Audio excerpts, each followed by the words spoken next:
May buntag Jinsan!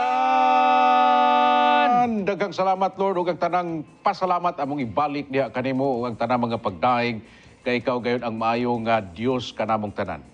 Imo kaming gitagag bag-ong kinabuhi, bag-ong adlaw, bag-ong paglaom ug karong adlaw among ibasalig kanimo ang tanan namong mga buluhaton ug nagatuo kami nga magbalampuson kami sa among mga damgog tinguha kay ikaw man ang Dios nga magauban kanamo. Mga kabrigada, adlaw Miyerkules, pinsa 16, tuig 2022. Kini ang inyong kabrigadang Val Gilaran. Mayong buntag ug sa ka-morning hataw mga kabrigada, hinauton ta nga nata sa kapiskay sa panglawas ug puno gihapon sa kadasig sa pagsugat sa mga nagkadayang mga porma ug hadla sa pagsuway ngatong masugat matag adlaw ug di ta malimot sa pagpasalamat sa kaytas-an pinaagi sa tanang mga grasya nga iyang gihatag kanato makita man ug dili makita labaw sa tanan atong hangpon ang diwa sa gugma ug panaghiusa. Kami ang inyong masaligan pinagi sa paghatod sa pinakadagkong mga balitag impormasyon. Mga kabrigada, gikan alas 5 hangtod alas 6 sa buntag kita sa paghatod kanyo sa mga impormasyon nga mabasa ninyo sa mga pamantalaan karong adlaw. Kining mga balita nga humahataw. Sa mga balita, mga kabrigada.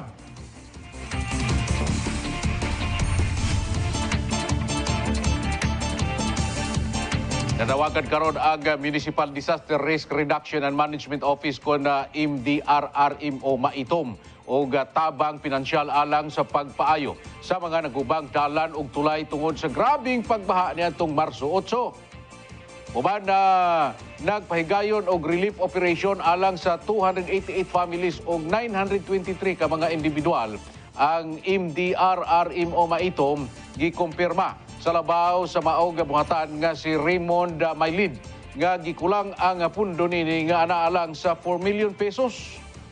Actually, sir, sa atong declaration sa ato ang state of calamity, ang fund lang po na available nato sa LGU is quick response fund is nasa 4 million lang po. So kulang dito sa kaayo, sir, for rehabilitation, total rehabilitation sa mga damages nato like infra, mga bridges and other roads and katong mga bahay po na damage. So yun po siguro ang isang concern na mga may tabang sa taas kay medyo kulang din ang pondo sa Maitom, sir.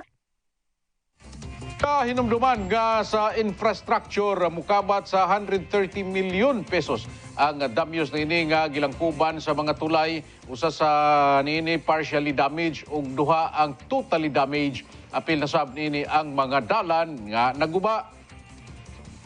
Ang kanhing ihap sa apektadong lugar nga anaa sa 15 karon ana sa 17 tungod dugang ang old poblasyon ug ang barangay Tuan na Dato. Mukabat usab sa 65 ang totally damaged nga mga panimalay. Sir, gahapon nagkandak po og meeting ang atong Provincial DRRM Council, Execom meeting. So na-present po namo dito ang mga ang atong final report or initial report gyapon, sir, sa atong munisipyo sa mga damages. So initially, sir, naghatag og ang atong provincial government og 1 million. Kung consider as final na po yun kahapon, sir, bali initially 1 million po ang ilang mahatag. Pero matagdagan pa siguro to, sir, apan submission namo sa final rehabilitation plan and action plan sa munisipyo. Alang sa pagpresentar sa mga damages, ang provincial government andam sa mga mutabang og pinansyal nga 1 million pesos. Nang hinaot gihapon si Maylid sa uban pag mga concerned agencies nga mo paabot usab sa ilang tabang pinansyal aron maminusan ang perwisyo karon sa mga biktima sa baha ilabi na gayon sa mga kadalanan. Dili man nako makaya nga isa lang. Yeah. Need yun ako ang tabang po sa other concerned agencies, sir. Mo ni atong ikuan sa karon buntag, sir. Taon-taon nagkandak mag-meeting, sir.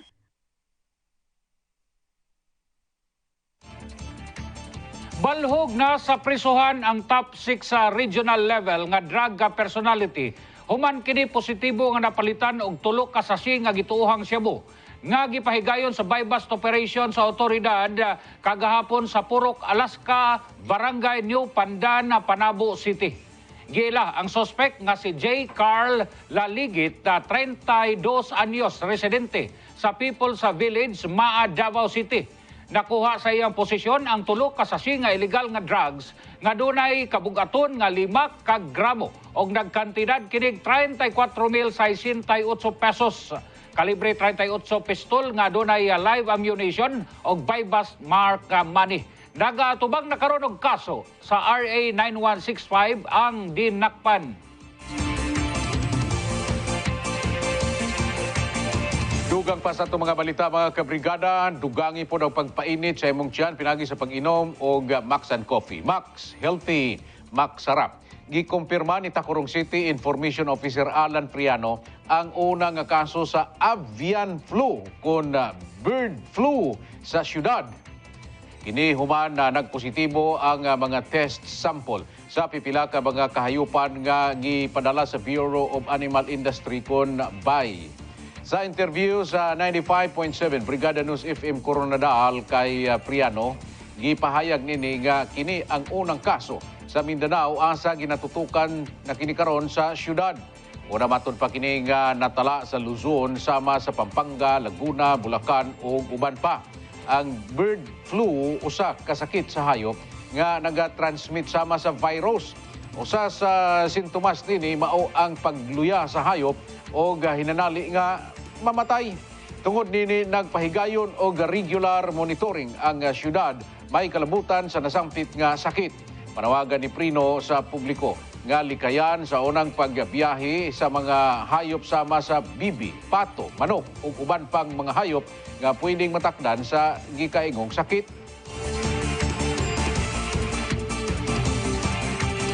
Lain pang nagpungasig nga mga balita hatod kaninyo sa Nigari, Patak Mineral. Wala na gadawat og application alang sa COVID-19 Adjustment Measures Program o Camp 3 ang Department of Labor and Employment sa Dole Region 12. Kini ang gibutyag ni Dole Region 12 Information Officer Charles Bataga human nga na-de-escalate ang SOC Sergeant sa Alert Level 2 sa COVID-19 response.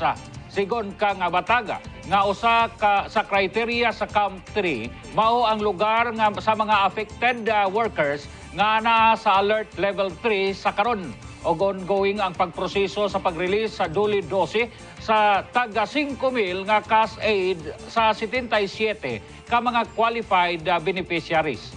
Sa tibuok rehiyon, mokabat og 2,328 ang mga workers nga nag-apply gikan sa 147 nga mga establishmento og 70 ka mga individual applicants. Ang Camp 3 ang alang sa mga pribadong establishmento o mga private sector employees nga naapektuhan sa pagsarado sa ilang kompanya, retrenchment, work suspension, temporary closure o ilang gitrabuhuan tungod sa implementasyon sa Alert Level 3 o mas taas nga alert level sa ilang lugar sugod ato nga bulan sa Enero. Tuig 2019, nakapalit og yuta si Errol Jones sa usak ka real estate sa naimutang sa barangay Tinagakan dinhi sa syudad. Tungod wala pa sa Pilipinas si Errol kaniadto gihatagan niya katungod ang iyang igsuon nga sa lalaki aron moatiman sa pagbayad sa maong yuta. Apan ning milabay nga tuig hapit na unta maimpas ni Errol og nagdesisyon unta kini nga pakurala na. Gipugnan kini sa mga personahe sa maong real estate tungod aduna pay mga papilis nga kinahanglang iplastar. Tungod dinhi nagdesisyon si Errol nga dili na lang idayon sa pagpalit ang maong yuta. Aduna pa matuod pa sila gipirmahang nga kontrata sa mga pamaagi sa pagbayad og February 26, 2022 unta first payment. Apan sa kontrata nga gipirmahan nila wala kini natuman. Gusto i-kuha sila nakakontrata naman dito start lang bayad February katapusan. So nagaulat mi until na wala din sila update kumalang ginapalo na mga doon na ko wala man sila ikon good mo wala sila kanang sa Facebook account nila at feedback na mo na from sila Gisulayan patod pa nila og adto ang opisina sa maong real estate apan wala sila magkasinabot dito. Nagulat me, walay tingnan. And they keep telling me, i-contact na mo ang owner.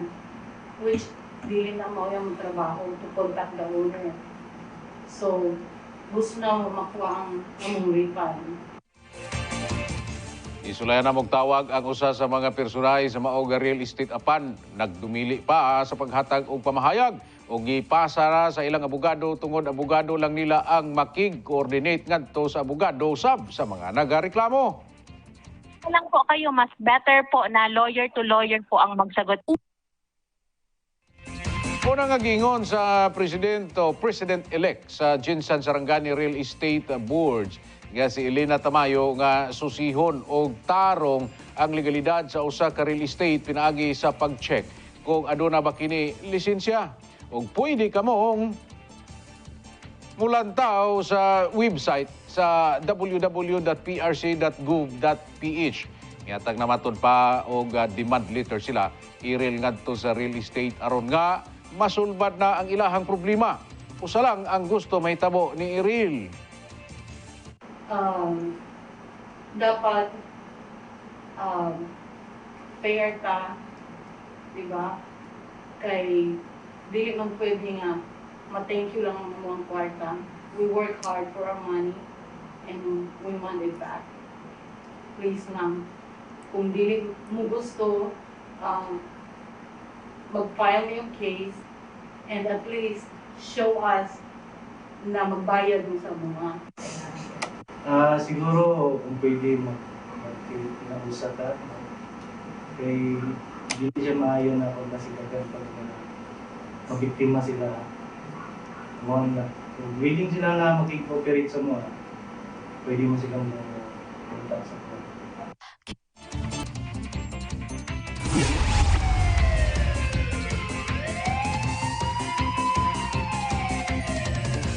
Balik ta mga kabrigada sa ikaduhang hugna sa atong balita alas 5:27 na og kini nga balita hatod kaninyo sa Nigari, Patak Mineral. Wala na makapalag ang tulo ka mga Indonesian nationals nga sila si Bura Wangka, operator sa motor bangka 36 anyos, Saudi na makahiling 38 anyos ug si Naman Mawimbang 28 anyos.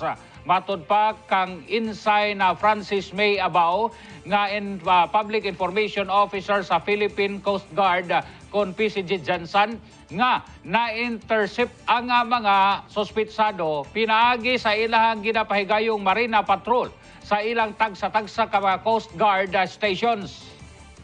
So, atong giduulan og dito na to na find out sa atong mga PCG personnel nga na sila'y dala nga mga 190 nga mga game fouls nga mga nga undocumented. So prior anang ilahang pagpas sa border ato silang na intercept, so na-apprehend sila sa ato ang Coast Guard Station Eastern Sarangani. So moto nga ato silang gidala sa ato ang maong stasyon.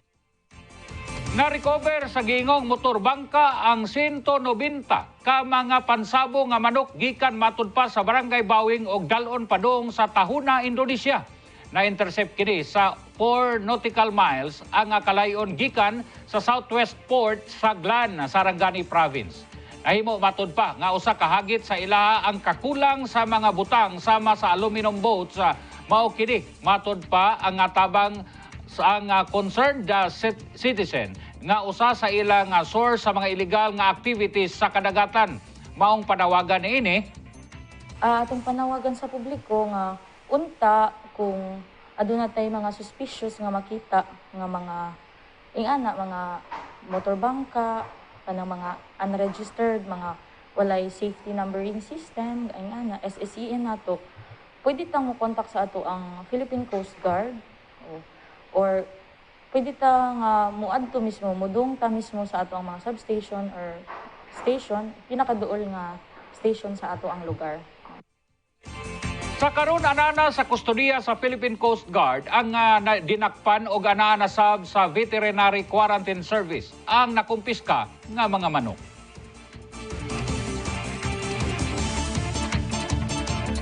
Paghuga sa kamot, pagkuha sa temperatura o pagbutang og alkohol sa kamot. Kini ang usa sa ginabuhat sa mga estudyante nga mosunod sa eskwelahan sa Pulumulok National High School aron masiguro nga masunod gayud ang minimum health protocol. Doon na usab ginapasa ang nga papel asa nakasulat ang mga impormasyon sama sa address, contact number, edad, temperatura ug lain pang mga impormasyon. Talagang napaka-matiwasay po ang pag-resume ng aming limited face-to-face classes kahapon. Dahil po sa pagtutulungan ng mga guro, lahat po ay tumulong lalo na po doon sa may gate, sa pagkuha ng mga temperature, at saka sa pagkuha ng mga form na dapat po na fill-inan ng mga bata. Ang eskwelahan dunay 3,954 ka mga estudyante. Natunga kini sa tulo ka set, ang Set A, Set B ug Set C. Karong simanahan na naka-schedule ang Set A alang sa limited face-to-face classes, samtang ang Set B ug Set C naka-online class samtang nagahulat sa ilang schedule. Karong simanaha dunay 918 ka mga estudyante ang gi-cater sa eskwelahan. Ug aron hanay ang lihok sa mga estudyante sulod sa classroom, dunay gibutang nga mga footways isip guide. Nagkaroon po kami ng meeting prior po sa resumption ng aming limited face-to-face. Alam na po lahat ng mga guro kung ano po yung mga gagawin nila. Alam na po nila kung ano yung mga kailangan na dapat makita sa classrooms. Meron na pong mga layout yung aming classrooms kung saan po dadaan yung mga bata para maiwasan po talaga yung pagdikit-dikit nila. Then at the same time po, inuna po talaga ng paaralan namin yung pagpo-provide po talaga ng mga alcohol at saka yung mga gamit for our disinfection po. Atud pa kay Alisa o Riza May nga pulos estudyante sa grade 12, dako ang kalahian sa face-to-face classes sa online. Tungod sa face-to-face, mamahimong makikinteract sila sa teacher o classmates. Firstly po, medyo scary siya kahit sa pandemic. Pero at the same time, satisfying siya kay maka-learn ni o mas among experience po interaction with other pero with measurements, pod health measurements is satisfied, and also happy lang din siya sa feeling kay at least for pila ka years naka-experience na po ni ani. I felt very captivating yung nalaman ko po na magkaroon ng face-to-face because magkakaroon po kami ng lot of knowledge, ma'am. Kasi modular, iba talaga siya sa face-to-face. No? If modular po kasi, ma'am, kulang kami or lack of instruction. So, unlike kapag nag-face-to-face po kami, mas madali naming makatch up or ma-cope up yung mga nahihirapan namin, ma'am. Kilay pa usab sa physics teacher, si Ardon Sabalusa, ang pagbalik sa face-to-face classes. There are also information that we can perceive from face-to-face classes, unlike ODL, just like the information that's coming from their eyes. And also body languages, either they are happy or they are sad. For that, we can also practice or perform the quality education, performing the mandate from the Department of Education to develop skillful and globally competitive learners. Wala matun pa'y recess time ang mga estudyante aron dili magdasok sa kantin. Mao nga gina-require sila nga magdala og pang merienda aron sa sulod na lang sa classroom magkaon.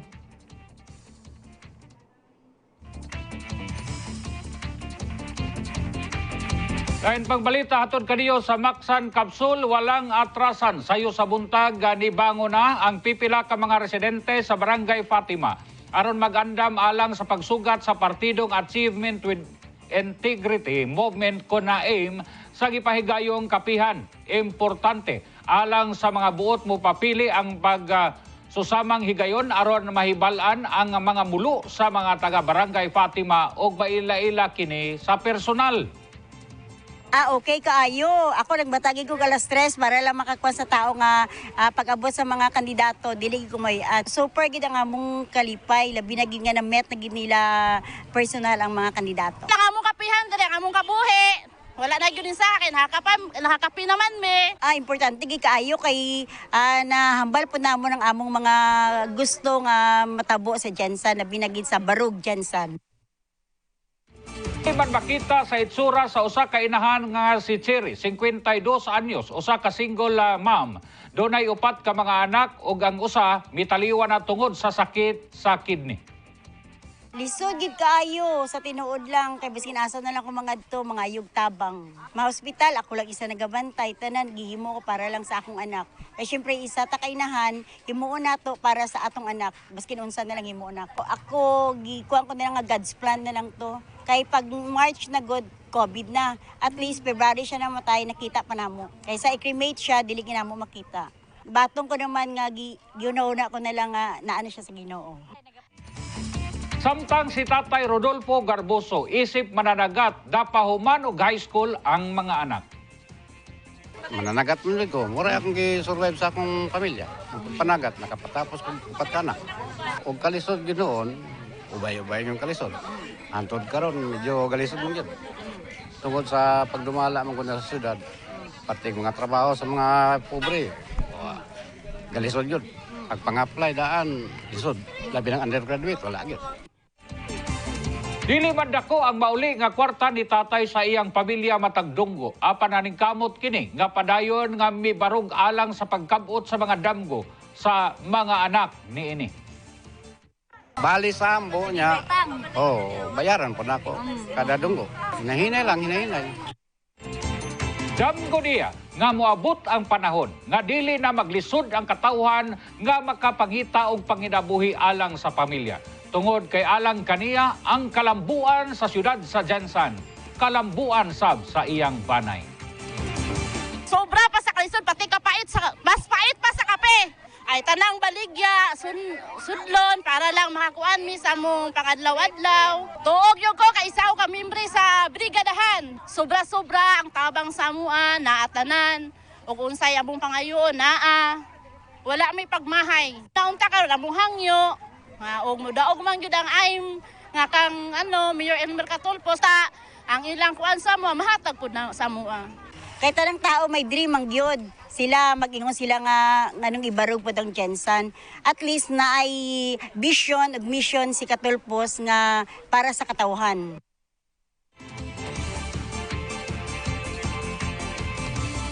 Magnindot lang ang kinabuhi mga kabrigada kung kanunayon nimo adlaw-adlaw nimo sa pag-inom ang Maxan Coffee tungod kay kini mga natural o organic mga kabrigada ang sangkap. Maxan Coffee, Max Healthy, Max Sarap. Dismayado ang usa ka reporter sa Brigada News FM Kid Dapawan human nga gitunulan kini og kwarta sa usa ka negosyante sa dihang giadtuan og gikuhaan kining pamahayag may kalabutan sa mga reklamo sa mga trabahante. Pipila ka mga reklamo batok sa tag-iya sa paktorya sa mosquito killer or anti-mosquito mao ang ubos kaayo nga sweldo. Wala matod pa sila mga benepisyo susama sa SSS, Pag-ibig o PhilHealth og mukabat lang sa 200 ka pesos ang ihatag kanila nga bonus sa milabay nga bulan sa Disyembre. Sa dihang nga giadtuan kaganihaw kaghapong buntag ang planta kalit lang nga gitunulan sa sekretary og 1,000 ka pesos. Ang reporter nakuha sa video ang panghingusog sa reporter nga wala kini o gapabayad o wala gadawat og kwarta og buot lamang nini nga mapaklaruhan ang mga reklamo batok sa ilang establishmento. Nasairan usab nga gi-raid na matud pa ang maong planta sa CIDG tungod sa kawad-on og permit. Apan pagkaugma human sa raid, mibalik dayon sila sa ilang operasyon. Kaduha kahigayon na usab nga nag-inspeksyon ang Department of Labor and Employment kun duli sa maong buhatan. Apan natingala ang mga empleyado tungod ilang nakitaan nga giguga katawanay lang ang mga personahe sa duli sulod sa opisina sa tag-iya samtang gainom og mabugnaw nga beer. Nasayran nga sa maong planta gaantos ang mga trabahante sa kabaho o kaisog sa mga kimikal ug walay gitaganang protective gear isip proteksyon sa ilang mga health condition. Alas 5:40 na mga kabrigada, arita sa itong balita nga nasyonal o kini nga balita hatod kaninyo sa Maxan Coffee, Max Healthy, Max Sarap. Sugod kagahapong adlaw, usa ka semana nga magpahigayon og lihok protesta ang pipila ka transport group og mga militanteng grupo dungan usab sa walay puas nga pag-usbaw sa presyo sa produktong petrolyo. Matod sa grupo sa Anak Pawis, tumong niini aron ipahinumdom sa gobyerno nga tulubago nila ang nasinating krisis sa mga Pilipino. Managlahing aktibidad usab ang ilang ilatag sa tibuok semana kung asa kagahapong adlaw gisugda nila kini sa usa ka candlelight o galihok protesta sa usa ka gasolinahan sa Quezon City. Samtang nga sa karon buntag plano nila nga magpahigayon og human chain sa lungsod sa Maynila ay magpahigayon og noise barrage sa ubang nga mga lugar unyang tungang gabi. Human niini pag o kalampagon usab nila ang Department of Labor and Employment Condole para sa hangyo nga umintuhan ang suhulan ingon man ang Meralco para kwestiyonon ang padayon nga pagtaas naman sa singil sa kuryente. Sumala sa piston magtigom sila unya sa usa ka gasolinahan sa Maynila samtang undang ang biyahe sa mga ilang mga truck. Dugag pa sa ato mga balitang nasyonal mga kabrigada o kinihatod kanato sa Nigari, Patak, Mineral. Ana-ana sa 136,000 ka mga tsuper sa pampasahirong jeep nga makadawat og 6,500 pesos nga fuel subsidies sugod karong adlaw. Kini ang gikumpirma ni Department of Transportation Project Manager Jomier Puntawi dugang sa pagdungog sa Committee on Energy nga gipangunahan ni Senator Win Gatchalian. Matod kang Puntawi, madawat sa mga jeepney drivers ang ilang fuel subsidy sa ilang land bank card. Pagpasabot ni Puntawi, giuna ang mga jeepney drivers tungod nakalatag na ang mekanismo sa paghatag og ayuda. Kanila sugod pa ni adtong tuig 2018 ang mga jeepney drivers apil sa 377,000 nga mga benepisyaryo sa pantawid pasada. Apil usab nini ang mga tsuper sa uban pang mga pampublikong transportasyon nga gilangkuban sa bus, UV Express, taxi, shuttle services, tourist vehicles, tricycle o delivery services providers. Sa balitang internasyonal, nagpabiling dakong hagit para sa Philippine Overseas Employment Administration kon POEA ang paghikling sa mga Pilipinong seafarer sa Ukraine. Matod kang POEA Administrator Bernard Ulalay, kapin sa usa ka gatos ka mga Pinoy seafarers ang napauli na nila sa nasod. Samtang gikatakdang moabot ang laing 140 sa ug uban pa. Dugang niini nga adunay 200 ka mga Pinoy crew members nga ana sa ilang mga barko sa Ukraine o giasikaso na ang ilang repatriation, maghatag usab og ang paggamhanan og financial aid sa $200 o kapin 10,000 sa mga seafarers nga overseas nga mga Filipino workers nga muuli sa Pilipinas gikan sa Ukraine. Andam usab ang POEA nga tabangan ang mga muuli nga OFWs para makapangita og trabaho. Sa impormasyon nga gipagawas sa US media, nihangyo matod pa ang Russia sa China og military and economic aid alang sa ilang giyera batok sa Ukraine. Una nini nagpahimangno ang White House nga mag-atubang og severe consequences ang Beijing kung mutabang kini sa Moscow. Gawas nini mihangyo usab matod pa ang Moscow sa Beijing og economic assistance batok sa sanctions nga gipatuman batok kanila sa kadaghanang mga Western world sa karon. wala pa'y kumpirmadong impormasyon kung unsa ang tubag sa China kalabot sa hangyo sa Rusya. Kita sa enkwentro, alas 4 ngadto sa alas 6 sa unya sundan kini sa Ronda Brigada, unya sa di pa ang enkwentro ang di pwede yan og pagka alas 12 kanang gitawag natog Happy Dreams. Pipila ka mga minuto gikan karon mao ang morning hataw. Kini na lamang si Adonis sa Betco Presilias manamilit og mingon, Generals, let us aim for a better life. Aim the Jensen dream. Barog Jensen. Kaninyong tanan mga kabrigada sa Timog Kalibutan nga karon nagasunod, labi na sa atong FB Live.